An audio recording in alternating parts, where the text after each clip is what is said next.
Samo Mlinárovič po zápase s Košicami. Najprv by som to poprosil zhodnotenie dnešného zápasu.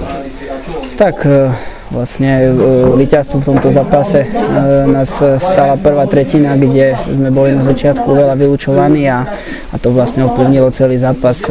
Košice sa dostali na koňa a my sme to už len doťahovali.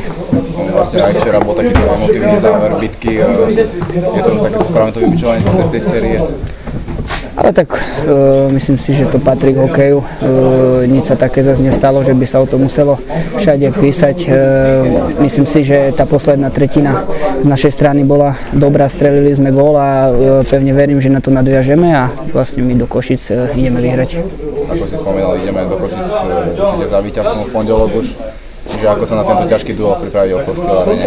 Tak hlavne si musíme oddychnúť, poriadne zregenerovať.